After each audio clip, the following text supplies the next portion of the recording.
Hello, everyone. Welcome to another episode of Diabesity Planet. Again, my name is Dr. Suleiman Furmli, and every day or a couple days or so, um, create these videos to help document my own personal journey of doing a 30-day stretch of fasting, and also just talking about different tidbits related to fasting that come up. So today's topic, we're going to talk about what exactly do do we mean when we talk about fasting itself?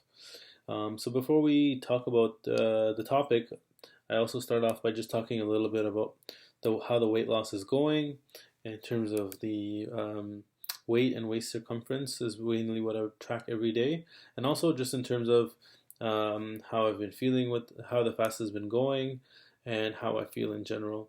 So to start off with, my weight has come down to about 195 pounds. And again, I started with about 206, so it's about 11 pounds down so far. And my waist circumference has stayed stable at about 101. So that's sort of the metrics there. And in terms of how things have been going, it's basically right now it's a Sunday night, so I'm just reflecting back on the last 3 days, as it's been since the last video was about 3 days ago. So overall, I'd say that the weekend has been pretty busy in terms of social engagements, and as I mentioned, that's sort of been one of my biggest challenges with keeping with the continuous fasting. So definitely has been some social engagements where it's sort of difficult again, as I mentioned before, not to eat at all. So I have been again, the cheating sort of continues, but today's been really good, and I haven't cheated at all today, no matter how tempted I was. And I'm hoping that for the next week in the stretch, I can actually do a continuous fast for at least 7 days. So I'm definitely looking forward to that.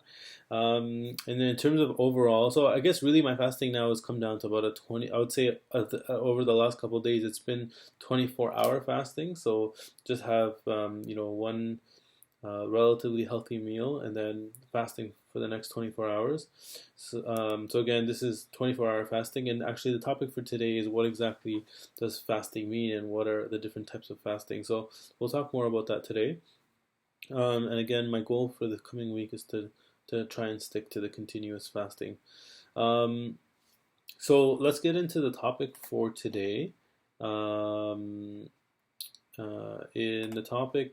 Oh, and also one thing I forgot to mention is how I'm feeling in general. So thankfully I feel really great. The 24-hour fasting and there's um, really no effect on my energy level. In fact, I feel really a lot of energy. I definitely feel a burst of energy. Actually, yesterday or Friday, my coworkers told me, they asked me if I was still fasting, and they told me they couldn't believe it. And they're like, "You have more energy than us, and we've been eating." So that was nice. That was a nice compliment. And also, I want to thank everybody who's been watching these videos and has been commenting and giving me beneficial feedback, whether it's sort of constructive comments or support, or letting me know that these videos might in some way or shape or form might help you and influence to motivate you to also start this healthy practice of fasting. So again, that's what this is all about. It's about me motivating myself by sharing what I'm going through, and also to motivate you, and also for you to motivate me back. I think it's all it's a big two-way streak, and if we can if we all sort of communicate together and help give each other good positive feedback, it goes a long way to making this sustainable, making it enjoyable, and hopefully making a difference as a whole in our society. And again, it just starts with a couple people, and it just blows up from there. And that's how most movements have happened. And so in the realm of nutrition and obesity and weight loss and diabetes, there have been already such great trailblazers who I've learned from, and I'm hoping to continue that momentum. And again, I've always posted the books and the blogs of my mentor, Dr. Jason Fung and Megan Ramos. So please feel free to learn more and benefit from what they've had, because it's benefited me a lot to come to this point. So without further ado, I'm going to talk a little bit again about what exactly we mean by fasting. So first of all, if you tell somebody you're fasting, a lot of people roll their eyes and they think you're a little bit extreme, a little bit wacko, because they automatically sort of link it with starvation. And they'll tell you like, oh, like you're starving yourself, or you're trying to make other people or other patients or other friends and family, you're prescribing starvation. And there's a key distinction to be made between starvation and fasting, because starvation, it's sort of almost like a derogatory, more negative way to look at things, where and unfortunately there's so many people in the world right now who are starving, and unfortunately they're in a situation where their access to nutrition is almost out of their control. They have no choice but to starve. When it comes to fasting, however, the key distinction is that you're voluntarily restricting food, and you have complete control over it. And so it's a huge difference to be made. When you contrast that to starvation. Definitely keep that in mind, and feel free to educate people when they talk about starvation and starving. We're not actually starving ourselves, but we're voluntarily and with control, exercising our own control over our bodies, so that we can attain a higher purpose of either physical well-being or spiritual well-being, et cetera, et cetera.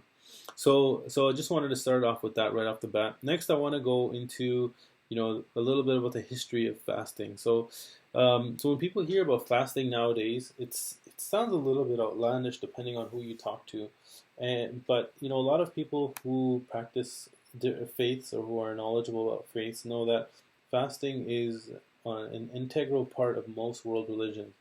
So when I say fasting, in my tradition as a Muslim, practicing Islam, most other Muslims right away identify with fasting, but they identify with fasting as abstaining from food and drink from sunrise to sunset, and that's something that we do for 1 month consistently. So essentially a 30-day stretch, at least once a year. So we have it in our holy month of Ramadan, and also some people do the same sort of fast optionally on Mondays and Thursdays as a practice from our Prophet Muhammad, peace be upon him. So that's sort of our tradition. So if you say fasting to a Muslim, that's what they're thinking about. Now, many other faiths, such as Greek Orthodox Christians, they actually fast, or they have it within their tradition to fast even longer than us. So there are some Greek Orthodox Christians who may follow various fasts from anywhere from 180 to 200 days of the year. Buddhist monks fast all the time. It's same thing in Hinduism as well. There are many different types of fasting around different events and things like that. So pretty much most world religions subscribe to fasting as an ancient, as a historical way of achieving spirituality. And even if you look back to one of the commonest stories of Adam and Eve, they were told by God to stay away from the forbidden fruit, and unfortunately they weren't able to. But the point is here that staying away and abstaining from food and food items is a spiritual higher purpose in many religions. Now, aside from religions, a lot of famous historical physicians and other historical people in general have subscribed and talked about the benefits of fasting as early as Hippocrates. So as a doctor, we all say the Hippocratic Oath, named after, that was derived from Hippocrates. And he also talked a lot. He also talked a lot about fasting and subscribed to fasting. And in fact, he even noticed and has quoted to say that sudden death is more common, or he noticed that sudden death was more common in those who are naturally fat than those who are lean. and he said that he recommend them to eat only one time daily. Going next on to Benjamin Franklin, actually one of the founding fathers of the United States. He lived in the 1700s. He said that the best of all medicine is resting and fasting. Similarly, Mark Twain, one of the famous American authors, was quoted as saying that a little starvation can really do more for the average sick man than the best medicines and best doctors. And indeed, if you look at most human beings or animals, whenever we get sick, our appetite is one of the first things to go, and we don't want to eat. And the reason is because by fasting, there's a lot of healing properties to fasting. Because one of the mechanisms is when you're ill, your body loses its appetite because it wants to focus its energy and efforts on healing the body rather than on digesting food, right? So that's at least one of the known mechanisms. There's probably many other ones as well. So that's just about a little bit of history. So when someone says, what is fasting? Fasting can mean different things to different people, and is a very historic tool. Now, coming back to today, when it comes to obesity and diabetes, what do I and other doctors mean when they're talking about fasting? So the fasting that I'm talking about, and the fasting that I've been practicing myself, is to basically abstain from all foods and all drinks except for 4 things: water, tea, coffee, and bone broth. So only these 4 liquids, and even in these 4 liquids, you're not allowed to put any sugar or sweetener or anything like that. You can put cream with coffee, and tea, I guess, too, but that's about it. And in a way, that's called acaloric fasting, because you're having liquids with no calories in them. And these 4 liquids will carry you through, they hydrate you, and the bone broth will allow you to have many other vitamins and micronutrients that you need, including salt and things like that, to keep going, right? So that's that's in terms of what you can eat. So when we're talking about fasting in this diet that I'm following. Now the next component, so that's what you eat. The next component is when you eat. So the timing. So in terms of the timing, there's the best way to conceptualize it is to split it into intermittent fasting and continuous fasting. So intermittent fasting means you eat, you fast, you eat again within a relatively shorter time frame. Whereas continuous fasting means you go on for a longer period of time without any foods, meaning you're just having these 4 liquids and that's it for an extended period of time. So when it comes to the shorter intermittent fasting, the easiest way to break it down is sort of 24, 36, and 24, 36, and 48 hours of fasting. There's also a lot smaller ones too, like 16 hours. There's a 16-8 fast is very common and well known, but the other, so you can do essentially 16, 24, 36, 48, and basically you're just trying to skip meals and eat within just a narrow window, and then fast for the remainder of the time. So that's intermittent fasting. The second kind is, as I mentioned, continuous fasting, where you go on for prolonged periods of time, preferably at least 4 or 5 days and longer. So you could do 4 or 5 days, a week, 2 weeks, 3 weeks, a month. And as I mentioned in my previous videos, the longest known fast ever recorded was for 382 days consistently, right? So if you tell someone I'm going to fast continuously for 30 days and they look at you weird and they think it's possible, again, it is possible and it's been done before and it's well documented. And so going back to me, I had actually started this journey aiming for a 30-day continuous fast. But obviously along the journey, as you guys have seen from my previous videos, it was difficult to do because there were times where I almost felt compelled or forced to eat for whatever reason, including my own weakness. But essentially, I'm kind of switching between 24-hour fasting and continuous fasting. So that's sort of how things have been going. And again, personally, I'm still happy with it because I find that I'm still losing weight consistently, which is my overall goal.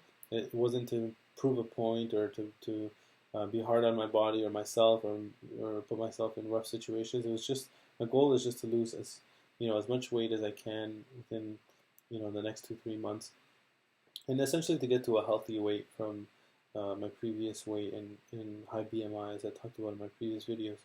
So that's sort of the breakdown of what is fasting, what are the different type, what exactly are you consuming when you're fasting, or what am I consuming when I'm fasting, and for how long to do the fast. Now, in terms of judging between intermittent and continuous fasting, so continuous fasting and when would be best to use one or the other. Continuous fasting is most beneficial for someone who it's basically it's the silver bullet for somebody who wants to lose a significant amount of weight within a relatively short amount of time. So that's number one. Number two, has diabetes and wants to reverse their diabetes, and especially for those who are on insulin and other medications. And really, I mean, those are really the two conditions where I would recommend it. So I fall in the first category where I know my weight in fat, as I mentioned in my previous video, was about 74 pounds. So I want to try to lose at least 50 of that 74 within a pretty fast amount of time, hopefully within about two months time or so.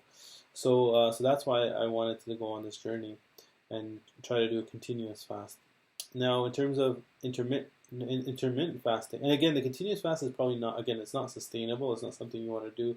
It's not something you should be doing for a prolonged period of time. You should only be doing it to sort of come down from a high point to a low point in terms of weight and insulin resistance.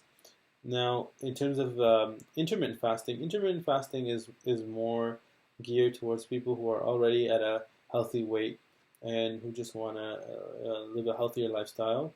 Who do have weight they want to lose, but it's not excessive weight. So, it's maybe they want to lose anywhere from 5 to 30 pounds or so, or maybe 5 to 20 pounds. And thirdly, that it's much easier and it'll fit much better with their lifestyle and than continuous fasting. So if you can't do continuous fasting because you think it's too difficult for you or it's not for you, then at least you can do intermittent fasting. And a lot of people who do intermittent fasting, again, can still come off their medications for diabetes. They can reverse their diabetes. It'll just be at a slower pace, which is fine. The point is, at least you're moving forward. The speed, slow and steady wins the race. That's probably one of my best sayings, or my favorite quotes and idioms growing up. So that's sort of a nutshell of what you mean by fasting when we're talking about fasting in these videos. If you have any questions or comments about any of the topics from today or from previous, please feel free to comment. Please like, subscribe, share, and all that good stuff that comes from propelling hopefully useful and meaningful information. And I hope this information is useful. And if there's anything I'm missing or lacking or anything I can make better, please feel free to let me know. I'm always open to improving things and making things better. So thanks again for your attention. Thanks for your patience and for again for your continuous encouragement and I guess motivation as well. Thanks, and until next time, Suleiman Furmli out.